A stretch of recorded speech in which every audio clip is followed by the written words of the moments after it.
વાસનાનું તથા એકાંતિક ભક્તનું. સ્વામિનારાયણ હરે સંવત 1876 માક્ષર સુધી 14ને દિવસ શ્રીજી મહારાજ શ્રી ગઢડા મધ્યે દાદા કાચરના દરબારમાં વિરાજમાન હતા અને સર્વ શ્વેત વસ્ત્ર ધારણ કર્યા હતા અને પોતાના મુખારવિંદની આગળ મુનિ તથા દેશ દેશના હરિભક્તની સભા ભરાઈને બેઠી હતી. પછી બ્રહ્માનંદ સ્વામીએ પૂછ્યું છે, હે મહારાજ, વાસનાનું શું રૂપ છે?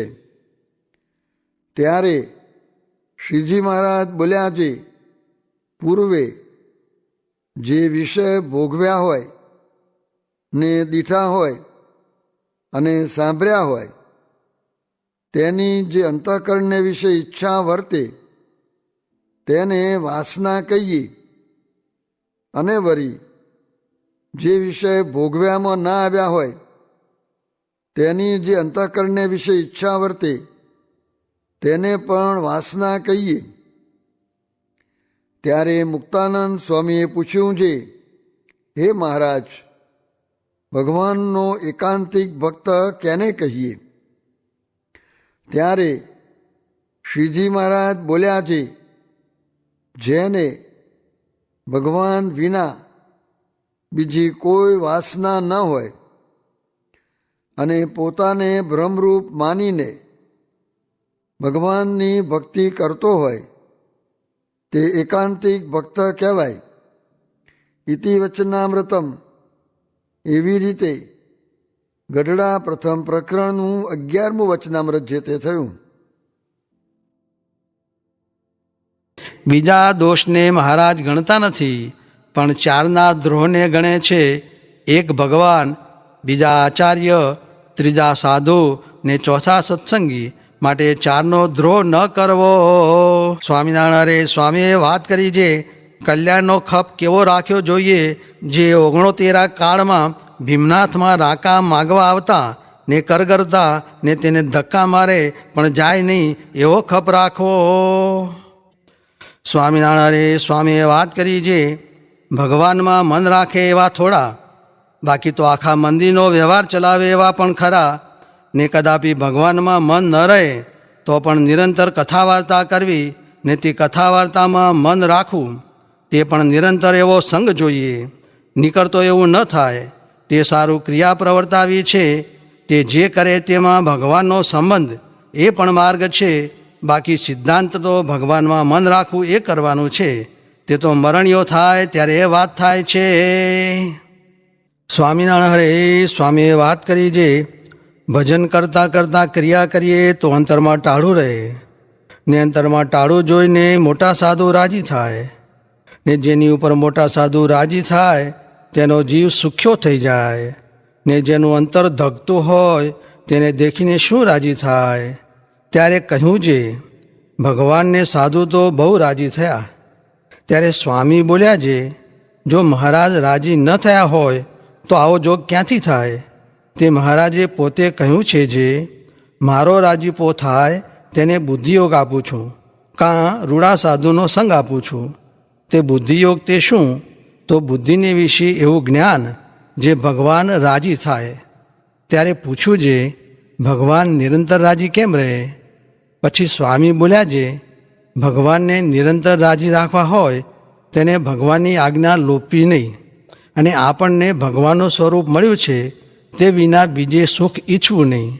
ને ખરેખરા ભગવાનના સાધુ હોય તેનો સંગ રાખવો તો તેની ઉપર ભગવાન ને મોટા સાધુ નિરંતર રાજી રહે, એમાં કાંઈ સંશય નથી.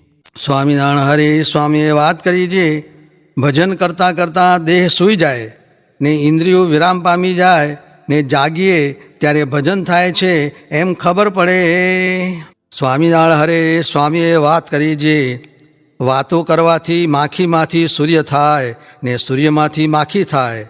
જો વાત કરતા આવડે તો વાતન કી વાત બડી કરામત હૈ, આ સર્વે સત્સંગ વાતે કરીને કરાવ્યો છે ને આ સર્વે વાતે કરીને છે, બીજું કાંઈ નથી. સ્વામિનારાયણ હરે. સ્વામીએ વાત કરી જે મહારાજ કહે અમને બુદ્ધિવાળો ગમે છે, કેમ જે એને સત્ય અસત્યનો વિવેક આવડે ને કાર્યાકાર્ય ભયાભય બંધ મોક્ષ એને જાણે જે આ કરવું ને આ ન કરવું ને આમાંથી બંધન થશે ને આમાંથી મોક્ષ થશે. તે કૃપાનંદ સ્વામી સરખા તો ચિકિત્સા કરે જે આમાંથી આ થશે. સ્વામિનારાયણ હરે. સ્વામીએ વાત કરી જે નૃસિંહાનંદ સ્વામીને મહારાજે ભણાવવા માંડ્યા તે પંચસંધિ મહિના એકમાં કંઠે કરી, પણ મૂર્તિ દેખાતી તે ન દેખાણી. પછી રોયા. તે મહારાજ કહે ભણવું મૂકી દ્યો, પણ મૂર્તિ અખંડ રાખ્યામાં દાખલો બહુ પડશે. કેમ જે આ જીવે પાપ ઘણા કર્યા છે, તે પાપના કરોડ કોઠાર ભર્યા છે. તેમાંથી ભગવાને એક કોઠાર ફાડીને અર્ધાના ઇન્દ્રિયો દેહ આદિ સમસ્ત કર્યું ને અર્ધામાંથી તેના ભોગના સ્થાનક કર્યા. માટે બધુંય પાપ છે. કોઈ ઇન્દ્રિય અંતઃકરણ ભગવાન ભજવા દે એવા નથી. ને જીવ તો એકલો છે, તે જો બળિયો થાય તો ભગવાન ભજાય, નીકર ભજવા દે એવા નથી. પણ જે દી તે દી કરે છૂટકો છે એ સિદ્ધાંત છે. ને અંતરદ્રષ્ટિ કરવી તે ધીરે ધીરે કરવા માંડે તો થાય, તે એમ કર્યા વિના છૂટકો નથી. સ્વામિનારાયણ હરે. સ્વામીએ વાત કરી જે 24 વર્ષ થયા આવરદા નથી ને આ દેહ વાતો સારો જ રહ્યો છે, પણ 30 વર્ષ થયા ક્રિયા ઉપરા ઉપર આવી છે, તે પૂરી વાતો થતી નથી. આમ જો આગ્રહ રાખીએ તો ધ્યાન થઈ જાય ને સમાધિ થઈ જાય, પણ પૂરી સોદરી વળે એવી વાતો કરાતી નથી, મનમાં આમ રહી જાય છે. સ્વામિનારાયણ હરે. સ્વામીએ વાત કરી જે એકવાર સમયેથી આવ્યા ને મારે વણથરી કાગળ મોકલવો હતો, પણ થોડા માણસ તે જનાર કોઈ નહીં. પછી રામદાસજીને કહ્યું જે તમે જાઓ ને કાગળ કલ્યાણભાઈને દઈને આવજો ને જાતે ને આવતે અખંડ ભજન કરજો. પછી એણે એમ કર્યું, એટલે એને પછી મૂર્તિએ સહિત અખંડ ભજન થવા માંડ્યું. એમ થાય છે તે એકાગ્રેણૈવ મનસા પત્રીલેખ સહેતુક. એ કહ્યું આ જો અમે એકલા નથી કહેતા, માઈ ભગવાન અખંડ રહ્યા છે તે પણ કહે છે. કોઈ જાણે એકલા કહેતા હશે એમ મર્મ કર્યો.